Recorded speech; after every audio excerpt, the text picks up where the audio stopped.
किंतु विगत दिन में आज जड़े सकाळू तार स्कूल मास्टर बाइट दौले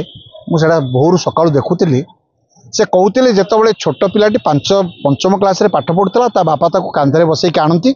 एवं स्कूल रे छाड़ला बेले मत कहती गुरुजी ताको माड़ देवे ना माड़ देले से आपको भस्म करदेव।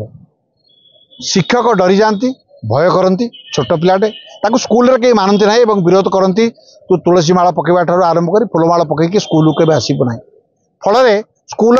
किसी शिक्षक शिक्षयित्री ता बापार शिकार होती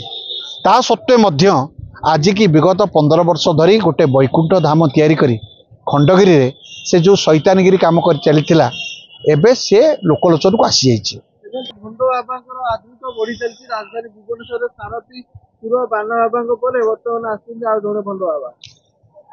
मो गुरुश्री प्रफुल्ल महाराज अध्यक्ष श्री जगन्नाथ वैदिक गुरुकुलम ओडिशा। तो कौन कह बाबा प्रादुर्भाव बढ़ी चली देखो खंडगिरी अंचल जन कल्की नाम बाबा देखो बर्तमान ये हूँ कलिजुगर प्रथम चरण कलिजुग मात्र 5125 वर्ष भोग हो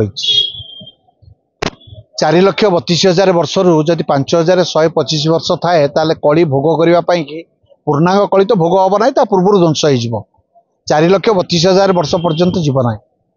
समाज रे जो कलंकित अध्याय सृष्टि होती भारत वर्ष भितर भी बहु जगह सृष्टि होती भितर ओडिशा अन्यतम। ओडिशा रे या पूर्व सुर सारथी आप देखी बाना बाबा को देखी जो मैंने धरा होते किसी 2 जन मरीगले जड़े अच्छी वर्तमान जो समय आसी पहुंची गोटे छोट पिला को दीर्घ 15 वर्ष तलू ताको पादे तुलसी चढ़ई मथारे तुलसी चढ़ई बेकरे फूलमाला चढ़ई बाइक नुआ बाइक दे तापाई कोठा तैयारी करी ताको बसईकरी गोटे भगवान बेली सजई देइचंती एवं तार सभापति पांडव परिडा जी डाहा मिछ कहबार गोटे उस्ताद एवं शैतानगिरी करी लोक मानक भुआ बुलेबार उस्ताद विगत 4 दिन धरिकी से मीडिया रे जहाँ कहूँ अगल बगल कथबार्ता करुच्चे तो सरकार ताको अरेस्ट करना सेटा हूँ प्रथम प्रश्न।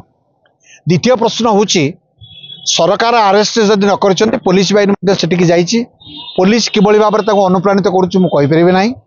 सीटी एपर्यंत कई अरेस्ट होना से पिला कुआड़े जाइए ता बापा कहूँ मु भगवान बोली कही ना